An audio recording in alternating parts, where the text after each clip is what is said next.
Welcome back everyone to Toned Caribbean Body, to this week's session, how to make aloe vera gel for hair.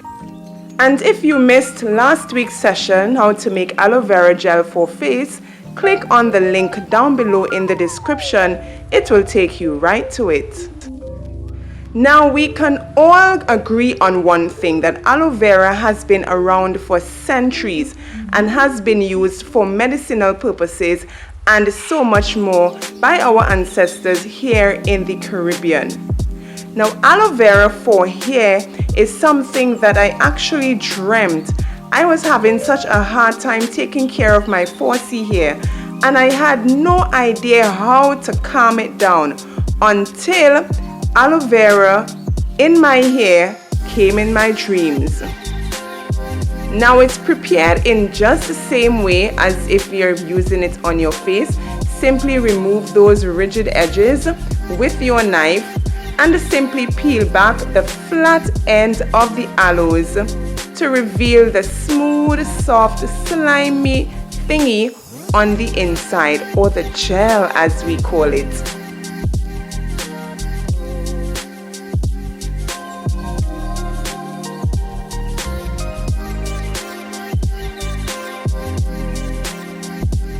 The next step is to use the spoon to remove the gel on the inside.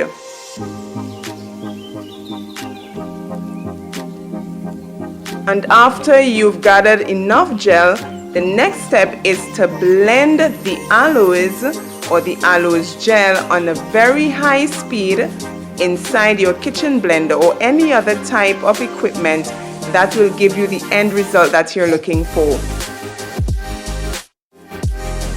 Now I've shared this process with many people who've been having issues with their hair. But one complaint that I usually get is that it's all gooey and slimy and sticky even after blending. And what I've recognized is that they have not been blending the aloes gel enough. So I have deliberately extended this video to show you the process and the correct end result that you're looking for. You need to blend the gel enough so that you get a watery consistency to the gel. Now using aloe gel on your hair will be just as beneficial as if you're using it on your face. Last week we mentioned that aloe vera gel helps the skin to retain moisture and to improve the skin's integrity because of the high water content. This, at the end of the day, will also benefit dry skin conditions. But aside from dry skin conditions, the aloe vera gel also helps to relieve dryness to your hair, which is what my hair needed.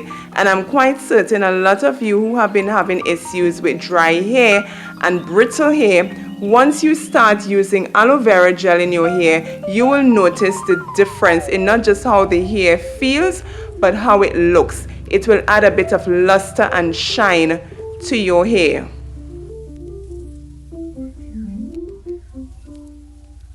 If you recognize that there has been a difference in the way the gel is now operating inside the blender, it seems more fluid, more watery with less gooey bubbles forming at the top, and this is what you're looking for. Notice that liquid wormhole in the center. Yes, that is the consistency that you're looking for. So the more you blend, that is when the aloe gel becomes more liquidy and it's all set to use. I just had to do it again for good measure.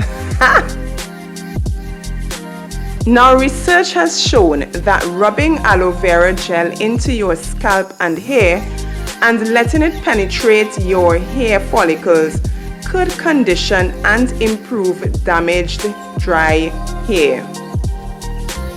Note well, you're not wetting your hair before applying the aloe vera gel. Apply the gel to dry hair. And after that process, just simply steam your hair for about 30 minutes to an hour if you want to deep cleanse the hair, and continue with your hair care routine. Simply wash and condition with natural shampoo and conditioner. And if it's a leave-in conditioner, just allow it some time to penetrate into the scalp and hair strands for that deep down cleanse that the hair needs. Aloe vera gel also calms an itchy scalp, and it resolves the scalp inflammation due to its anti-inflammatory properties. So if you have a tendency to have a scalp that hurts, then aloe vera gel is the thing you ought to be using. Aloe vera gel may also promote hair growth while strengthening and repairing hair strands. So after your hair care routine, just simply style your hair as usual, whether you prefer to leave it out or you prefer to twist it up in strands and adorn hair accessories. And if you're like me, you can just simply put it up in a simple updo. Ready for the runway. Thank you guys so much for watching. Look forward to seeing you next week for how to use aloe vera gel to make shower gels and body wash.